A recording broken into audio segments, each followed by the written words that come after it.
in April last year, my mum got diagnosed with motor neuron disease.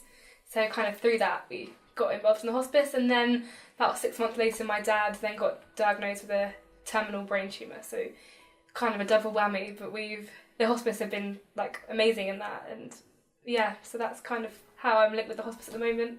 And we continue to come here and get involved with the day service and the hospice at the home. People come and visit us. Well, I suppose I was kind of thrown into it a bit. So I was in my final year at school when my mum was diagnosed, and I was able to complete my A-levels, but then that summer kind of was thrown into being full-time carer, which has not been easy at all, and was made even harder when, of course, my dad, who was also my mum's carer, became really, really ill as well. So now caring for both my parents is it's very, very difficult, and it means that some nights we've had to sleep downstairs with them and be giving meals and giving medication and that kind of thing. So that's where my role is at the moment. So it's difficult to be both a daughter and a carer. The roles get a bit mixed up sometimes. We've been coming to the day service for pretty much the whole time my mum's been ill, and she used to volunteer at the day service, so she knew quite a lot about it already, and so she knew it wasn't a daunting thing, which I think was really good. And so she came and we share a meal together, which is so lovely to meet other people that are also kind of going through difficult times. And we go to the gathering, which is kind of Christian spiritual service that they hold during the middle of the day, and we've done some arts and crafty things, and we come down to the summer house quite often just to get some peace and quiet, because at home we don't often get that, so it's nice to come here and have that. It really, really strengthens our relationship, I think, coming here and kind of not having to be a carer and being able to be a daughter for like a Monday morning is amazing, and it means that we can really kind of spend time talking. She communicates through a eye gaze machine, so it means that we have time and space here for us to be able to have a proper conversation, where at home we have nurses and everyone coming in all the time, and so we don't get that quality time together like we do here, which is amazing. Recently we had these standout evenings where just everything just is so happy, and people would look at my situation and think, how can they ever possibly enjoy their lives? I don't know if that makes sense. It is really, really true, coming here and meeting people and just experiencing what they stand for, which is, I think, isn't the catchphrase, like, celebrating life, like, and it's true, they do, like, they really, really do, which is amazing.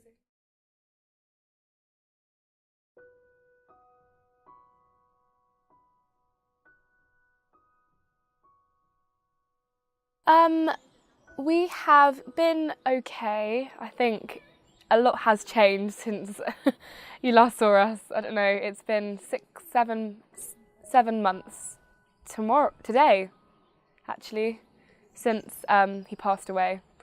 So it's been a tough ride, but I think we've surprised ourselves with actually how okay we've been, which is good.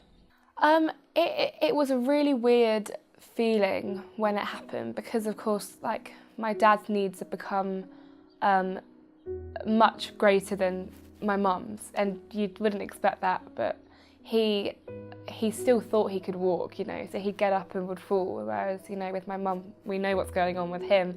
He was so unreliable, and because he wasn't in his right mind, he didn't know what he was doing, he was confused. And so actually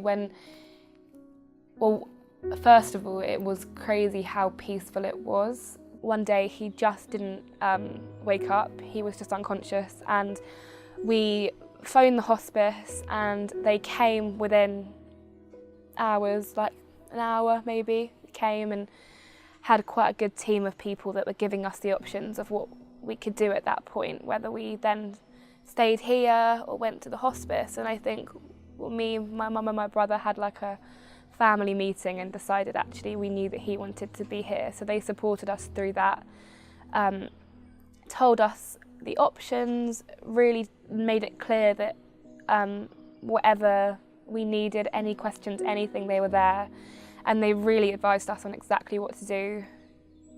It happening here meant everything was so much easier to cope with. And I don't really know why it was, but it was peaceful, and it was the way that we knew he would have wanted to go.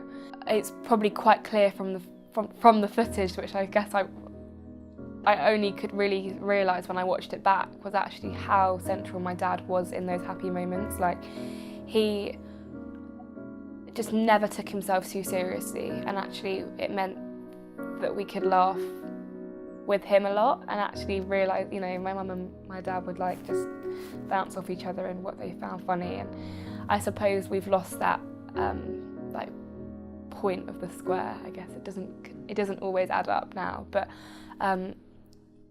we still try, you know, we try and do things that we know, you know, even just sitting outside in the sun and just doing things that we did before, as much as we can.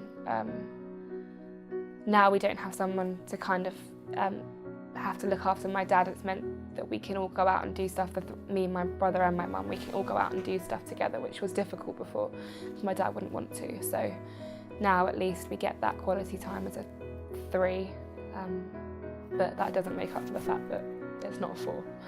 We still get visits from hospice nurses just to check up on us and how we're doing, and we really do know that if we had any queries about anything and if we needed help with an issue like that maybe hasn't developed yet, that we know that there's a point of contact like straight away. Like, we really do know that.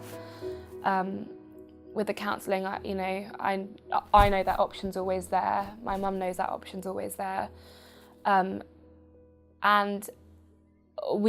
it's just an amazing place to know is there, like, to support us if we need it. And although I suppose we're not in as direct contact as we were when my dad needed that care and support, because everything's quite stable at the moment, we know that if anything changed, for the better or for the worse, they're the people that we'd tell.